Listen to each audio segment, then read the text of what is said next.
Bom dia, boa tarde, boa noite, queridos, graça e paz. Hoje, dia 9 de agosto de 2022, terça-feira, estamos aqui para continuar o nosso assunto, autoridade da igreja. Quero agradecer a você que está acompanhando, você que está assistindo, você que está inscrito no canal. Se você ainda não estiver, junte-se a nós, se inscreva no canal, não se esqueça de dar o seu like, fazer o seu comentário. Se você está chegando aqui pela primeira vez, volte, que nós já gravamos 6 vídeos só sobre esse assunto, numa sequência didática sobre esse assunto, autoridade da igreja, e hoje vamos continuar até terminar a nossa série, tá bom? Quero dizer a vocês que não estou orando aqui no vídeo para poder ganhar tempo, mas os pedidos de orações estão aqui no caderno de oração e a gente está orando, a gente ora fora do vídeo, tá certo? Para que a gente ganhe tempo no vídeo para os assuntos que são falados, tá bom? E também, se você tem alegria e liberdade no seu coração e deseja contribuir para a divulgação da Palavra de Deus através da Vida Plena Ministério Internacional, os dados da conta, a chave do Pix estão aqui na descrição do vídeo. Envie a sua contribuição, que será de grande valia para nós. Dito isso, vamos à continuação do nosso assunto, autoridade da igreja. Já vimos, né, queridos, em capítulos anteriores, né, sobre a obra redentora de Jesus Cristo, sobre a autoridade que Deus deu para o homem lá no Jardim do Éden. O homem pecou, saiu debaixo do governo de Deus, entrou debaixo do governo de Satanás, entregou a autoridade sobre a criação para Satanás. Satanás ofereceu ali em Lucas 4, Mateus 4, essa autoridade de volta a Jesus, se Jesus o adorasse. Jesus não, disse não, somente a Deus adorarás, mas Jesus ali na cruz, ele estabeleceu a nossa redenção e ele morreu e foi ao inferno no nosso lugar, e de lá ele ressuscitou e veio com as chaves da morte e do inferno. Ele tomou da mão de Satanás a autoridade sobre a humanidade. E hoje, queridos, nós somos livres, né? A humanidade foi liberta dessa autoridade. Só que se a pessoa não tomar conhecimento, né, ela não vai usufruir dessa bênção que Jesus já conquistou para nós. E é esse assunto que nós estamos tratando, e hoje nós vamos falar sobre uma coisa que as pessoas falam muito, sobre guerra espiritual e sobre combate espiritual. Nós precisamos entender, queridos, que nós já vencemos o diabo. Nós que somos a igreja, nós já vencemos o diabo. E você vai entender isso hoje, eu quero mostrar isso hoje para você. Lá em Colossenses capítulo 2, no versículo 14 e 15, Paulo diz assim: tendo cancelado o escrito de dívida que era contra nós, e que constava de ordenanças, o qual nos era prejudicial, removeu-o inteiramente, encravando-o na cruz, e despojando os principados e as potestades, publicamente os expôs ao desprezo, triunfando deles na cruz. Aqui está falando de Jesus Cristo. Jesus já venceu o diabo e seus demônios, triunfou deles ali na cruz. O escrito de dívida que eles tinham contra nós, que era o poder, a autoridade por causa do pecado, o pecado já foi extinto ali na cruz, o preço já foi pago. E aí, Paulo continua falando também em Efésios capítulo 1, versículo 20, diz assim: o qual exerceu ele em Cristo, ressuscitando dentre os mortos e fazendo-o sentar à sua direita nos lugares celestiais. E Efésios 2,6, Paulo diz: e juntamente com ele nos ressuscitou a mim e a você, e nos fez, eu e você, assentar nos lugares celestiais em Cristo Jesus. Então, queridos, a vitória de Jesus Cristo sobre o diabo e seus demônios, e o fato de Deus ter nos ressuscitado nos lugares celestiais, acima de todo principado, e nos fazendo assentar atrapalhei meu raciocínio. A vitória de Jesus Cristo sobre o diabo e seus demônios, e o fato de Deus ter nos ressuscitado juntamente com Cristo, fazendo-nos assentar nos lugares celestiais, acima de todo principado e potestade e poder e domínio, e de todo nome que se possa referir, garante-nos a nossa vitória inquestionável, irretratável, irrevogável sobre todo e qualquer poder do inimigo sobre as nossas vidas. Não precisamos mais lutar contra o diabo, porque a vitória já é nossa. Entenda uma coisa, queridos. Nós estamos falando aqui de uma posição espiritual da igreja. Nós somos a igreja. A igreja não é o edifício, o templo. A igreja são as pessoas que creram e confessaram Jesus como Senhor e Salvador das suas vidas. E essa é uma posição espiritual, né? Ressuscitado com Cristo e assentado com Cristo nos lugares celestiais, numa posição de autoridade, com os demônios e os diabos debaixo dos nossos pés. Foi essa posição que Deus nos outorgou por causa da redenção que foi consumada na cruz. Então essa é a posição. Jesus está assentado à direita de Deus, e o seu corpo, o corpo místico de Jesus, né? A igreja está aqui na terra. Jesus é o cabeça da igreja e nós somos o corpo. Todos aqueles que creram e confessaram Jesus como Senhor e Salvador fazem parte do seu corpo, o corpo de Cristo. E onde os principados estão debaixo dos pés, mas onde estão os pés? No corpo. Então, todo espírito, né, maligno, todo espírito das trevas, né, todo principado, toda potestade, todo poder e domínio, né, do mal estão debaixo dos nossos pés. Então nós estamos numa posição de autoridade. Jesus já venceu por nós e para nós. E agora nós assumimos a nossa posição de autoridade. E aí a gente precisa entender que a nossa luta não é contra pessoas. As pessoas não são nossas inimigas. Nós só temos um inimigo, que é o inimigo de Deus, que é Satanás e seus demônios. Lá em Efésios 6, versículo 12, Paulo fala isso. Porque a nossa luta não é contra a carne, o sangue e a carne, sim contra os principados e potestades, contra os dominadores deste mundo tenebroso, contra as forças espirituais do mal nas regiões celestiais. A nossa luta não é contra as pessoas. Por quê? Porque todo mal, querido, provém de Satanás e seus anjos, seus demônios. E as pessoas apenas sofrem a influência desses espíritos. Dessa forma, a gente não tem que lutar contra as pessoas, mas contra a influência que está agindo naquela pessoa, na vida daquelas pessoas. Amém? Não contra as pessoas, mas contra as influências, os demônios. E aí nós temos, entendendo que nós temos autoridade sobre esses demônios, para expulsá-los, para mandá-los sair e para fazer com que eles deixem de atormentar as pessoas. O nosso verdadeiro combate, querido, é o combate da fé. Timóteo, Paulo fala para Timóteo em 1 Timóteo 6, versículo 12, combate o bom combate da fé, toma posse da vida eterna, para a qual também foste chamado e de que fizeste a boa confissão perante muitas testemunhas. Esse é o combate que a igreja tem que combater. Não combater demônio, mas combater, né, o combate da fé. Como que isso acontece? Porque apesar de nós sermos mais que vencedores em Cristo, vitoriosos, nós precisamos todos os dias lutar para nos manter firmes na palavra, firmes na fé, que é a nossa vitória. Né? A nossa vitória é a nossa fé. O inimigo, querido, ele vai fazer de tudo para que a gente não conheça a nossa autoridade em Cristo, que nos foi dada em Cristo, para que a gente não conheça os nossos direitos, os nossos privilégios, na aliança que foi cortada por Deus pelo sangue de Jesus.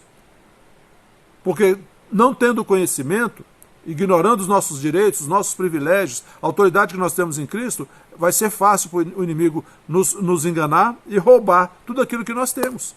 E colocar dentro de nós dúvida a respeito daquilo que já foi realizado por Cristo. Então o nosso papel, o nosso dever não é de ficar tentando lutar contra o inimigo, mas de permanecermos firmes na palavra, firmes na vitória que já foi conquistada para nós através da redenção em Cristo Jesus. Aí, quais são as armas? A gente não vai ter que lutar contra o inimigo, tá? Uma luta física, não, querido. As armas da nossa milícia não são carnais, mas poderosas em Deus. Lá em Efésios capítulo 6, do versículo 13 ao 18, Paulo fala da nossa armadura, das armas que nós vamos lutar. 6, a partir do versículo 13, Efésios, Paulo diz assim: portanto, tomai toda a armadura de Deus, para que possais resistir no dia mau, e depois de teres vencido tudo, permanecer inabaláveis. Estais, pois, firmes, cingindo-vos com a verdade e vestindo-vos da couraça da justiça. Calçai os pés com a preparação do evangelho da paz, embraçando sempre o escudo da fé, com o qual podereis apagar todos os dardos inflamados do maligno. Tomai também o capacete da salvação e a espada do Espírito, que é a palavra de Deus, com toda oração e súplica, orando em todo o tempo no Espírito, e para isso vigiando com toda perseverança e súplica por todos os santos. Olha, a nossa armadura, querido, qual é? É o cinturão da verdade, que representa uma compreensão clara da palavra de Deus, ter o entendimento correto e a consciência das verdades reveladas na palavra de Deus. A couraça de justiça é entender, é ter a consciência que Jesus é a nossa justiça e Ele já estabeleceu a justiça, essa posição na nossa vida. Fomos justificados pelo sangue, pela redenção, e estamos revestidos dele, revestidos de Jesus Cristo e da sua justiça. Também, querido, essa justiça, essa couraça da justiça mostra também a nossa atitude de obediência à palavra de Deus. Porque agindo em obediência, o inimigo não tem como tocar em nós. Pés calçados com a preparação do evangelho da paz. Significa a gente estar trabalhando naquele ministério que foi nos dado por intermédio de Jesus Cristo, de propagar o Evangelho, de pregar o Evangelho a toda criatura, por meio da nossa vida, por onde nós andarmos, entendendo que muitas pessoas, o Evangelho, a Bíblia que eles vão ler é a nossa vida, e nós temos essa consciência e sermos esses propagadores do Evangelho da paz. O escudo da fé, que representa a nossa segurança contra qualquer ataque do inimigo, a fé na palavra, o que Deus diz é, e nós estamos firmes nessa palavra, amém?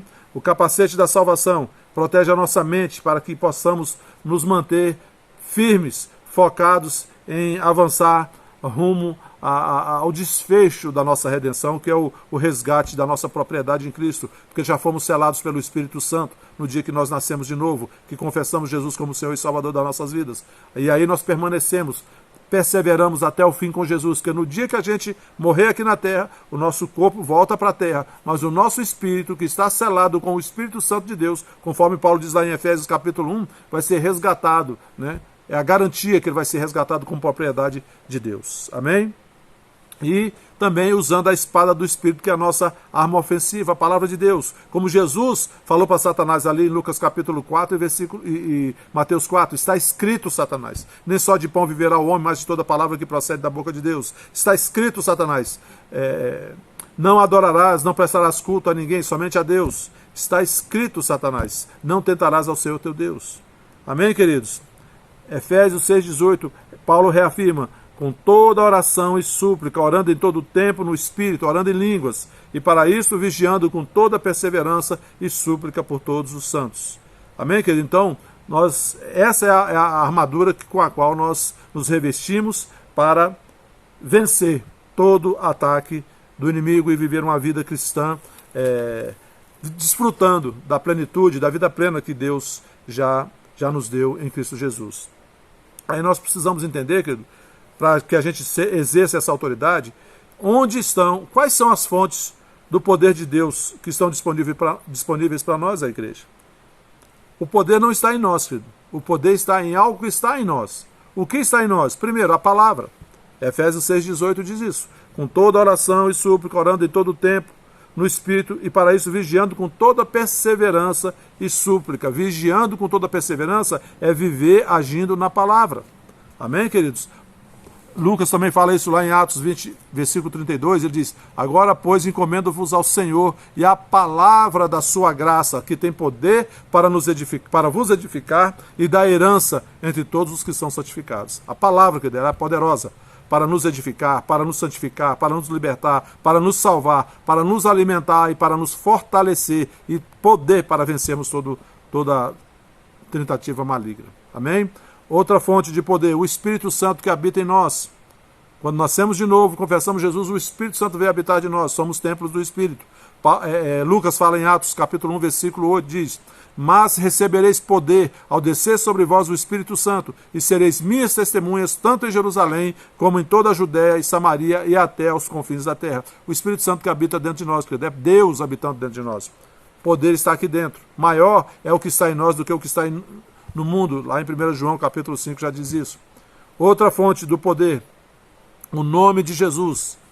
Mateus 28, Jesus depois que ressuscitou, a partir do versículo 18 de Mateus 28, Jesus diz assim, Jesus aproximando-se falou-lhes, dizendo, toda a autoridade me foi dada no céu e na terra, ide, portanto, fazer discípulos de todas as nações, batizando-os em nome do Pai, do Filho e do Espírito Santo. Toda a autoridade me foi dada no céu e na terra. E Jesus, essa autoridade que foi dada para Jesus, que ele tomou de volta de Satanás, o que ele fez com essa autoridade? Ele deu à igreja, deu para mim, deu para você, para que a gente exerça o nosso ministério da reconciliação aqui na terra.